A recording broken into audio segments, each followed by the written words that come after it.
김대성 목사의 100가지 한국 교회사 이야기.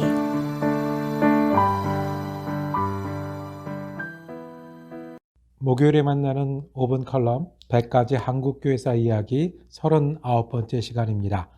절망에서 발견한 믿음, 천세봉 이야기를 전합니다.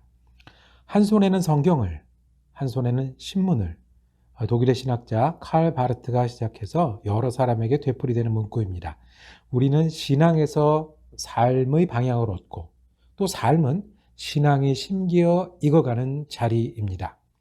낯선 땅에서 정착하여 한편으로는 자신과 가족을 돌보아야 하고 또 다른 한편으로는 오늘의 삶의 의미와 소망을 발견해야 하는 우리 같은 이민자들에게 신앙과 삶은 떼어지지 않고 함께 있는 소중한 관계입니다. 삶의 방향에서 믿음을 발견하고 그 믿음 때문에 일생을 열심히 살았던 믿음의 선배 천세봉 이야기를 전합니다. 1926년 대한제국의 마지막 임금이었던 순종의 장례 행렬이 지금의 종로육가 오간수교 부근에 다다랐을 때였습니다. 느릿느릿 움직이는 인산 행렬을 바라보는 민중들의 눈에는 눈물이 맺혀 있었고 가슴에는 일제와 현실에 대한 분노가 담겨 있었을 것입니다. 장례 행렬이 다리를 지날 때 홀로 태극기를 꺼내들고 조선 독립 만세를 외친 젊은이가 있었습니다. 이내 일본 순사들에 의해 체포되었고 흐트러졌던 인산 행렬이 정리되었습니다. 외치지 않고 견딜 수 없던 젊은이는 당시 경성 성서학원의 신학생 천세봉이었습니다. 천세봉이 본 세상은 일제에 눌려있던 한국이었습니다. 1904년 경북 군위에서 출생했던 그는 집안의 가풍을 따라 유학을 배웠습니다. 한 점쟁이가 단명할 것이라 예언을 한 것을 듣고 이를 두려워한 가족들은 그를 인근 법주사에 보내 절에서 자라게 하였으며 17이 되던 해 공부를 위해 서울로 올라왔습니다. 그는 보성중학교와 양정고등보통학교에서 수학하였습니다. 꿈을 키워가야 할 젊은 시절에 그가 경험한 시대는 할 수 없는 일이 더 많은 민족의 시련기였습니다. 우연히 그가 거주하던 하숙집 부근에서 악대를 동원한 대중집회를 구경한 것이 그의 삶을 바꾸어 놓았습니다. 동양선교교회에서 세운 경성성서학원 학생들이 대중집회를 가지고 있었습니다.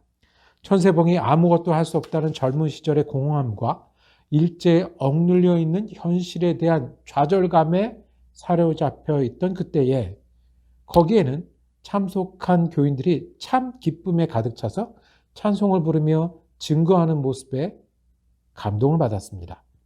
자신은 지독한 염세주의에 빠져 자살까지 생각하는 똑같은 시대에도 전혀 다른 삶을 살고 있는 이들을 발견했던 것입니다.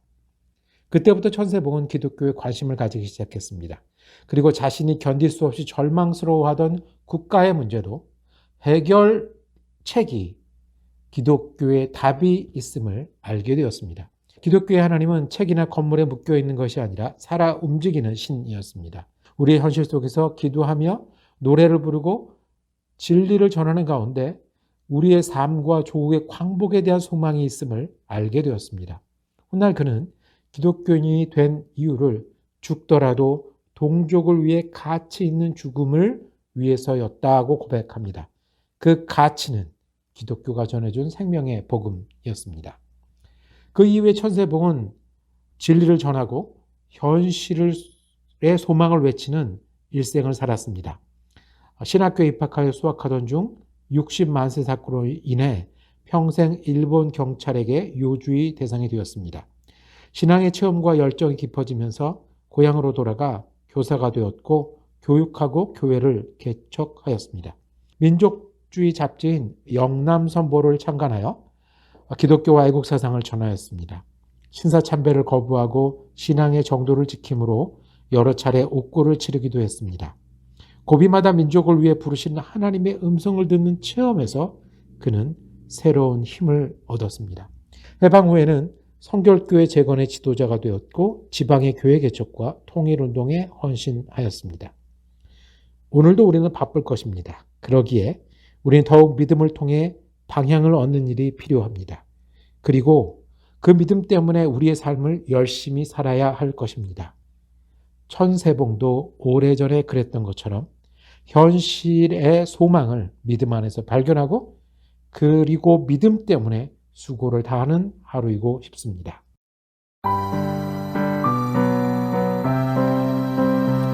지금까지 사랑 커뮤니티 교회를 섬기시며 매코믹 신학교 겸임 교수인 김대성 목사의 100가지 한국교회사 이야기였습니다.